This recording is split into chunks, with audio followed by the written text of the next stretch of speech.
¿Qué recuerdan de la clase anterior?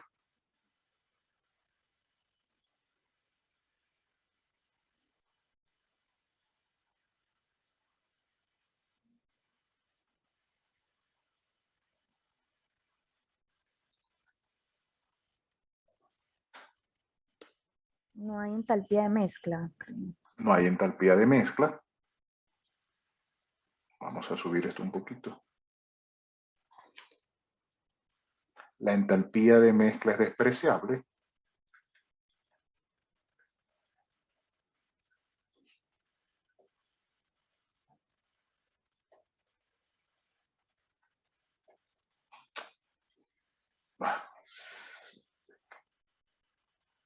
Se desordenó el tablero.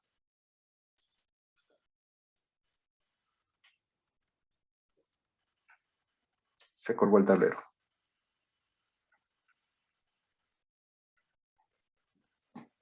Otra suposición. ¿Qué suposición podemos hacer con respecto a la volatilidad relativa? ¿Podemos decir que la volatilidad relativa de ese sistema es constante?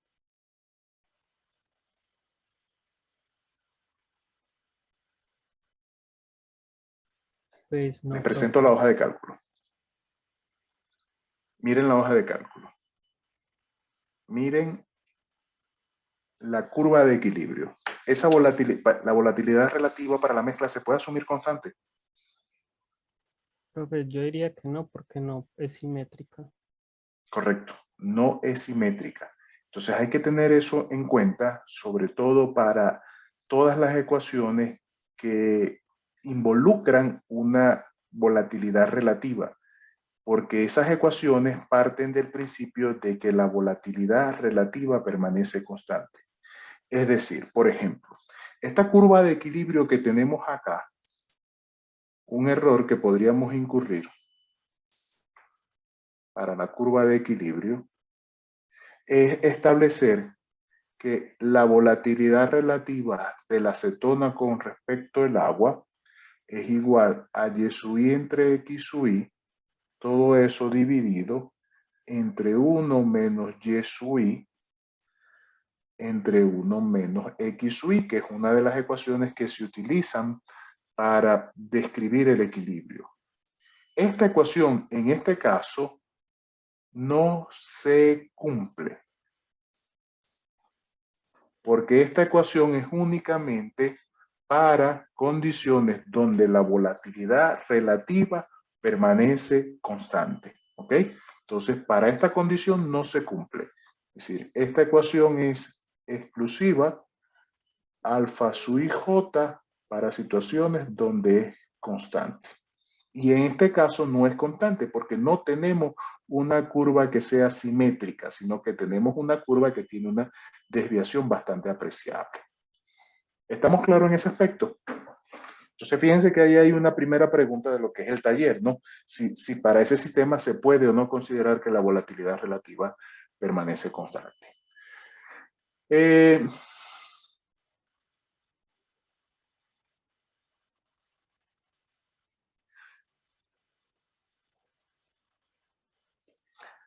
Pueden entrar a Ingenia y descargar los datos de equilibrio. ¿Okay? Los datos de equilibrio de esto que estamos resolviendo son los mismos datos que están en Ingenia. Como les dije, el mismo ejercicio, solamente que cambié condiciones para que luego ustedes puedan realizar los cálculos. O sea, que pueden entrar y descargar esta hoja de cálculo para, si me quieren seguir en lo que, para que me sigan en lo que continuaremos haciendo en la parte del taller.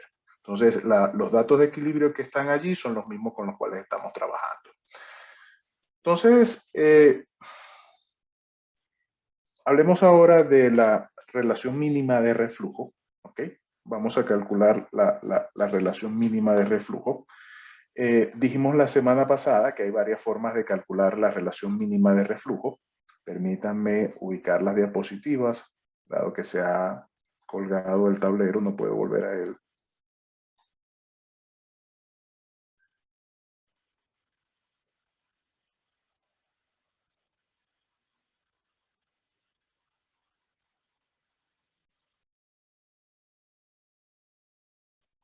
Ok, entonces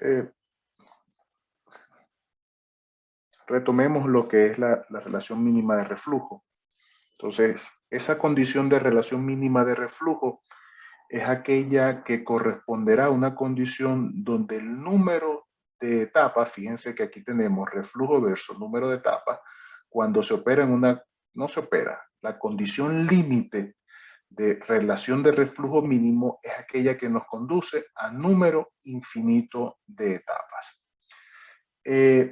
Fíjense que, ¿qué significa número infinito de etapas? Significa que por más que agreguemos etapas al sistema de separación, la composición del sistema no va a cambiar.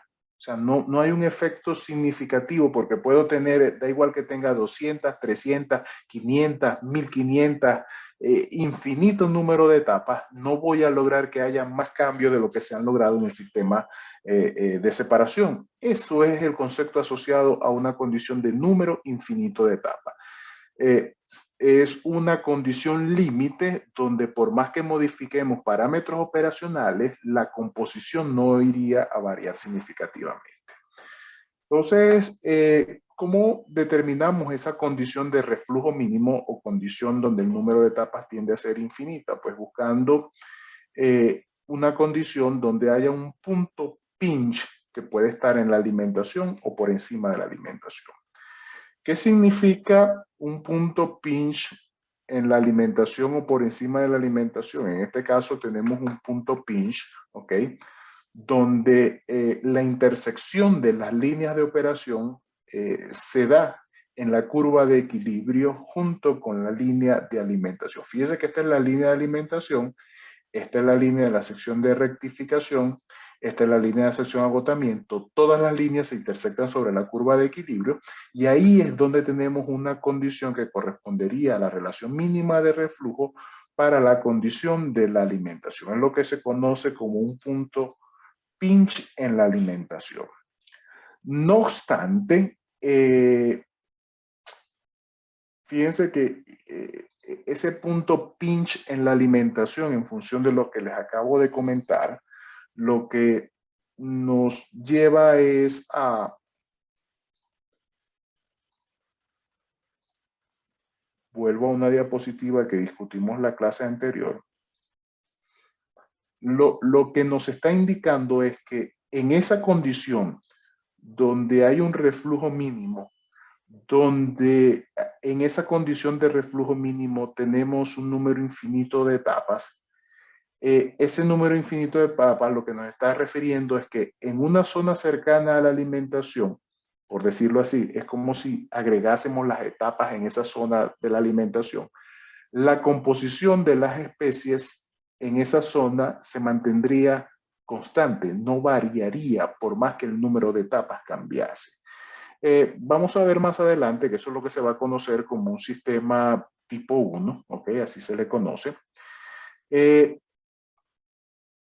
Esa condición de punto pinche en la alimentación, decíamos el jueves pasado, depende de la forma que tiene la curva, ¿no? En este caso tenemos una curva simétrica, pero en el caso que nosotros estamos analizando el día de hoy, tenemos una curva que es asimétrica, muy parecida a esta que está acá. ¿Qué significa que tenemos una curva asimétrica? Que el punto pinch lo vamos a ubicar, ¿ok? Como un punto de tangencia hacia la curva de equilibrio.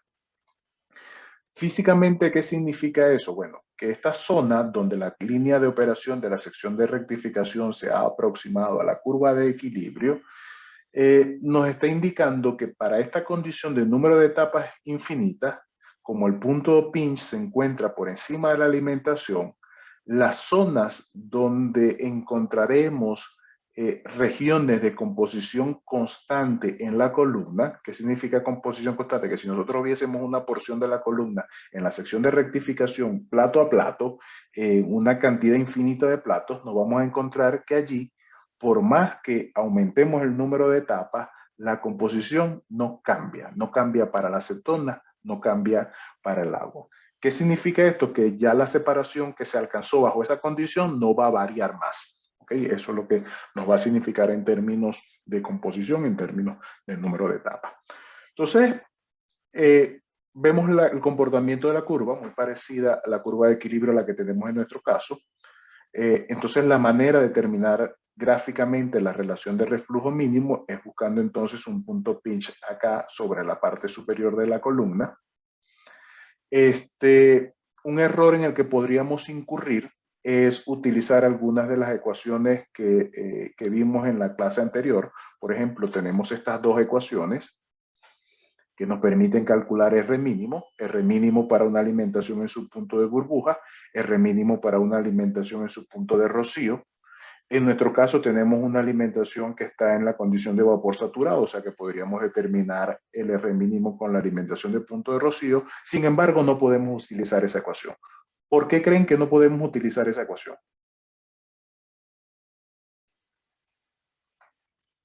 Porque la volatilidad relativa no es constante. Correcto, María Alejandra, correcto. Esa es la respuesta. Estas ecuaciones son válidas si, solo si el valor de alfa permanece constante. Y el valor de alfa en nuestro caso no permanece constante. Entonces estas dos ecuaciones son útiles cuando hay alimentaciones como líquido saturado, como vapor saturado, no son aplicables cuando tenemos mezcla, ¿ok? Y ambas son válidas si, solo si alfa permanece constante. Pero al nosotros ver nuestros datos de equilibrio, alfa no permanece constante. Entonces no podemos utilizar esta ecuación. Entonces necesariamente para resolver la relación mínima